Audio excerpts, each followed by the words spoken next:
Everyone, so we are seeing the 500 important questions for UPSC prelims examination 24. तो we have already seen so many questions before and आज हम कुछ और questions को देखेंगे. सो ऐसे और भी क्वेश्चंस अगर आपको सॉल्व करने हैं, आपको लगता है कि आपकी प्रिपरेशन में अभी कॉन्फिडेंस नहीं आया है and you need to solve more and more, because जब तक कॉन्फिडेंस नहीं है इस एग्जाम का कोई भी रेलेवेंस नहीं है आपके लिए. एग्जाम से पहले आपके दिमाग को एक मैसेज होना चाहिए कि आपकी तैयारी हो चुकी है, you are going to crack this examination, you are going to give the best, right. और ये सिर्फ पढ़ने से नहीं आता. When you just read, when you just study, when you just take the class, revise, it just 30%. मैं prelims की बात कर रहा हूं.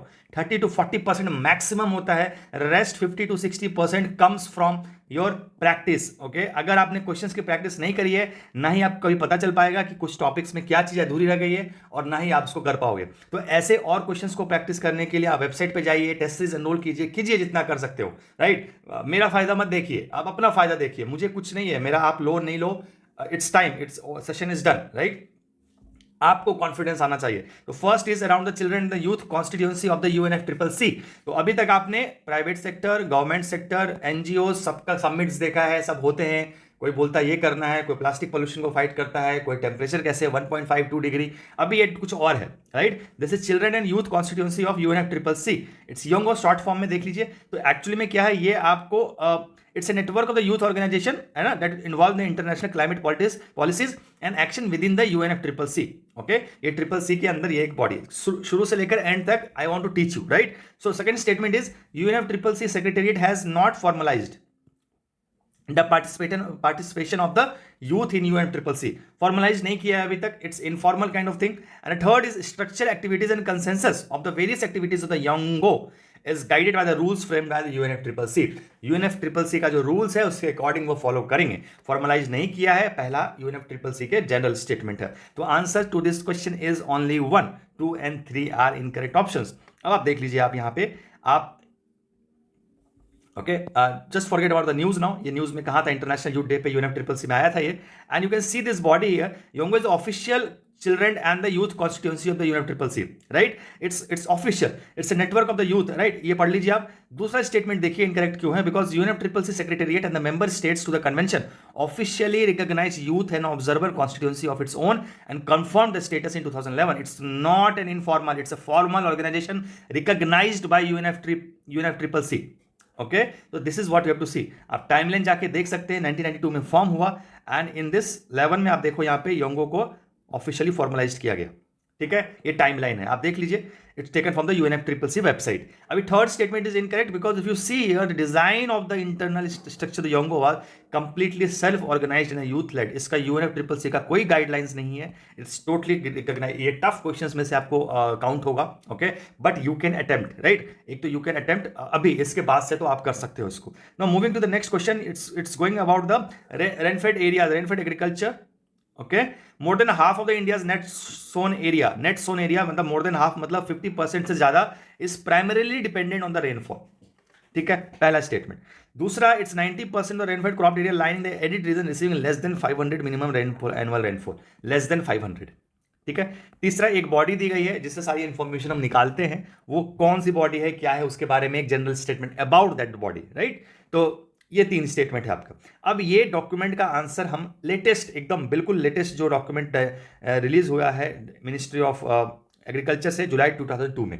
इससे ज़्यादा लेटेस्ट तो हो नहीं सकता.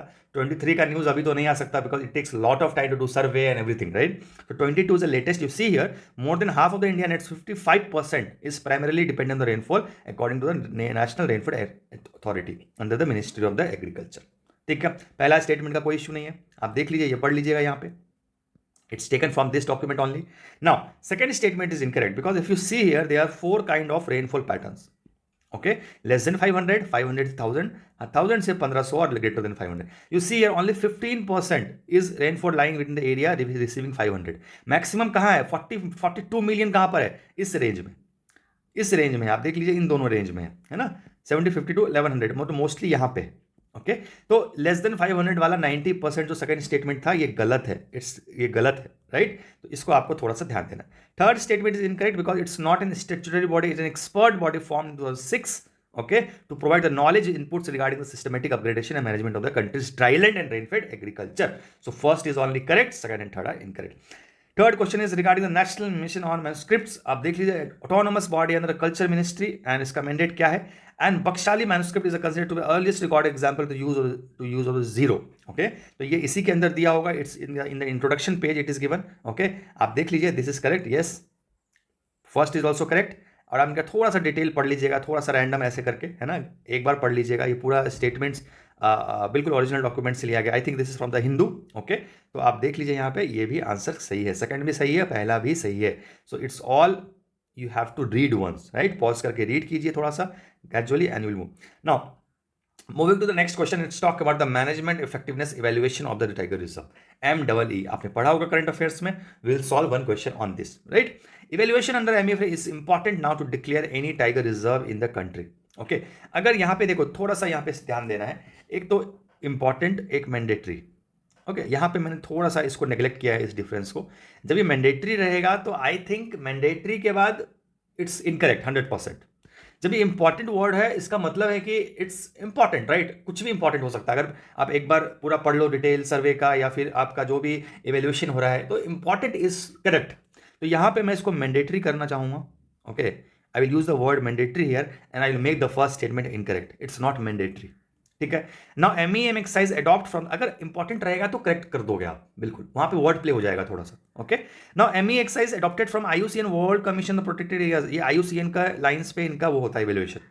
Latest MEM evaluation shows improved score as compare to the last cycle. Okay, last से इंप्रूव हुआ है कि नहीं हुआ है, देख लेते हैं।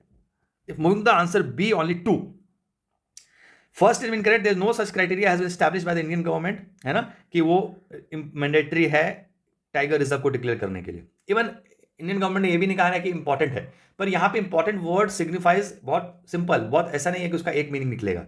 तो इंपॉर्टेंट में ऐसे आपको नहीं करेंगे इस क्वेश्चन में, बट मैं आपको इंफॉर्मेशन दे रहा हूं कि बाकी क्वेश्चन में भी आप देखना, जहां पे कुछ वर्ड्स होते हैं, right, precise, important, only and all such things, थोड़ा सा उन पे ध्यान देना है आपको, बिल्कुल। कभी कभी ये आपके साथ पिक्चर गेम बन होगा आपका, ठीक है। तो IUCN वेबसाइट्स ऑनलाइन पे ये दिया गया, online on the line of IUCN, okay, world commission protected area fair में सेकंड स्टेटमेंट इज करेक्ट। आप देख लीजिए यहाँ पे, India is only country in the world that has institutionalised the MEE process, it has successfully completed 5 cycles, it's not the only 1 cycle, it's 5 cycle completed, right. तो आप देख लीजिए 5 cycle को, 2022 में आखिरी साइकिल हुआ है, राइट, मतलब इसकी रिपोर्ट 23 में आई है, बट ऑलमोस्ट देखो, टाइगर रिजर्व पहले 28 का हुआ, अभी 51 कर दिया इन्होंने, नंबर ऑफ टाइगर रिजर्व जहां पे इवेलुएट करते हैं, ठीक है।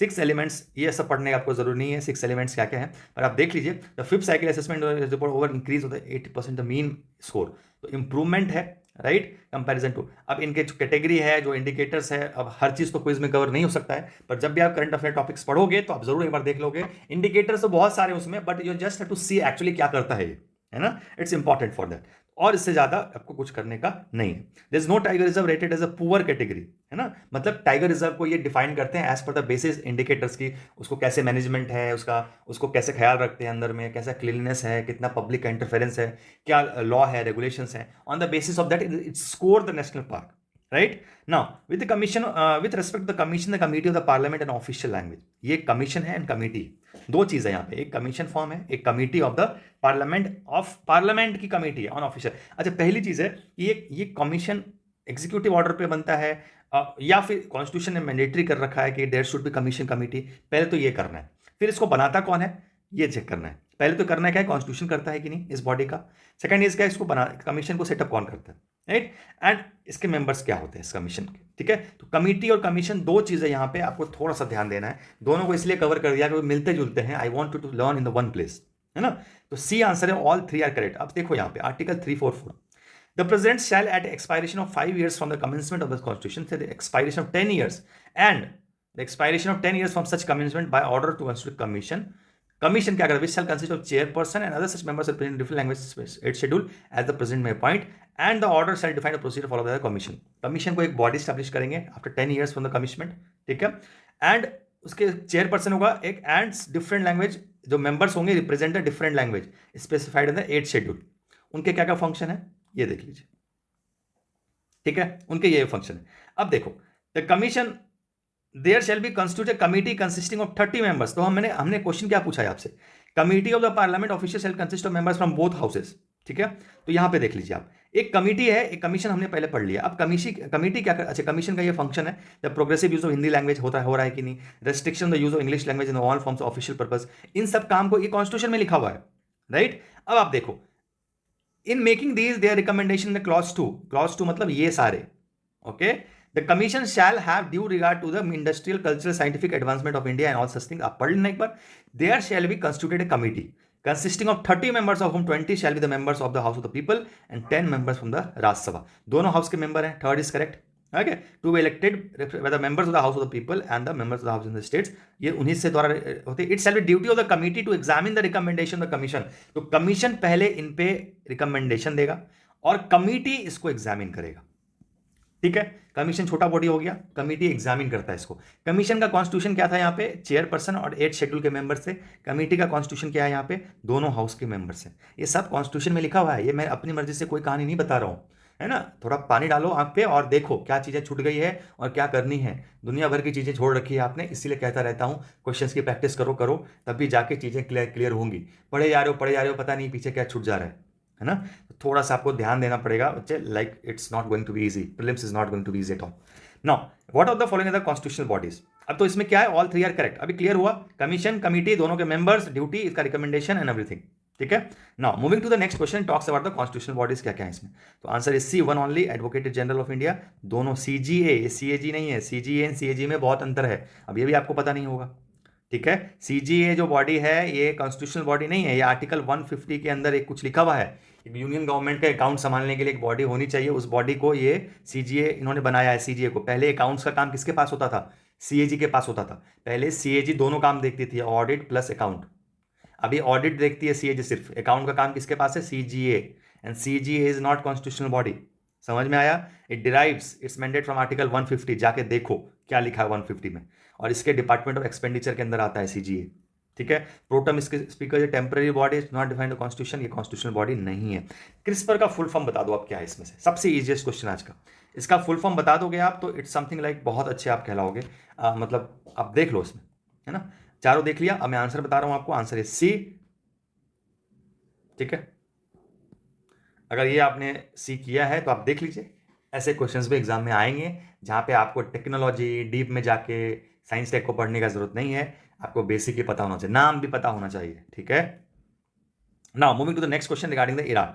कौन कौन से इसमें बाउंड्री शेयर करता है, फटाक से बता दो आप, है ना। बहुत मुश्किल काम नहीं है, आप आराम से इनको बॉडीज ईरान का आप देख लो मैप, यहाँ पे ये ईरान का मैप है, Turkmenistan, Afghanistan, Pakistan, then you have तुर्की एंड अजरबैजान, अर्मेनिया, ऑल सारे क्वेश्चन, ऑल सारे, ठीक है। अब सी 1, 3 एंड 4, सीरिया नहीं करता, सीरिया तो बहुत दूर है, इधर है सीरिया, राइट। तो इधर सीरिया और का चक्कर नहीं है यहाँ पे। आप कंट्रीज के नाम देख लीजिए और मैप देख लीजिए, पता होना चाहिए आपको, मैप गलत नहीं करना है, राइट। इतने सारे टेस्ट ले रहा हूँ आपके, डेली क्विज में इतने मैप दे रहा हूँ, तो आप मैप गलत क्यों कर रहे हो। और इतने सारे डेली एक मैप आपको देता हूँ मैं जानबूझ के, क्योंकि मुझे पता है कि 15 मिनट में आप मैप नहीं कर पाओगे, आपको डेली एक मैप देखने की जरूरत है, तब जाके मैप आपके भेजे में आके अच्छे से छपेगा, राइट। तो which of the following temple architecture you find in Mahabalipuram. ये यूपीएससी बेस्ड क्वेश्चन है, ठीक है। ऐसे क्वेश्चन यूपीएससी में बहुत फेवरेट है, राइट।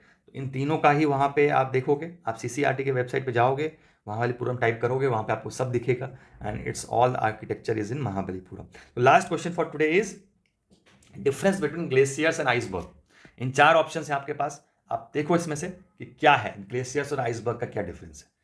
आपने पॉज करके देखना है, आंसर देखना है, और आंसर को करने के बाद the correct answer is C, okay. Ice break off from the glacier, and the answer is C, iceberg and broken off pieces of glaciers, and this is what answer is C। तो ये हिंदू को इससे ही लिया गया है, ये भी मैंने कहीं से कॉपी किया है। कॉपी किया मतलब डॉक्यूमेंट से, क्वेश्चन कभी कॉपी नहीं करता, राइट। एक भी क्वेश्चन कभी भी कोल्ड टाइट का किधर भी नहीं मिलेगा, कहीं भी मिल रहा है 100% उसने कॉपी किया है, ठीक है, कभी नहीं।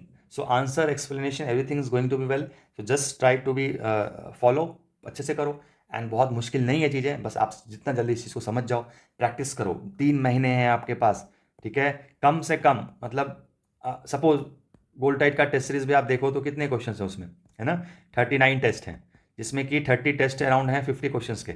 तो आपको अगर 100 क्वेश्चंस का स्कूल मान लो अगर, तो it's going to be 25 test के अराउंड आपके टोटल हैं, और आपके पास अभी 90 डेज के अराउंड फिर से मिल गए हैं आपको, है ना? तो क्या 25 डेज 90 डेज में कवर नहीं कर पाओगे?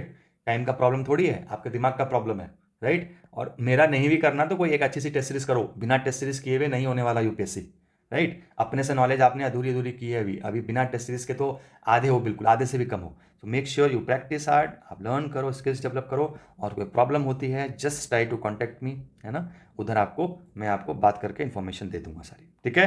आपको समझा दूंगा, सब कुछ एक्सप्लेन कर दूंगा। Thank you so much for the today, will meet, see you tomorrow.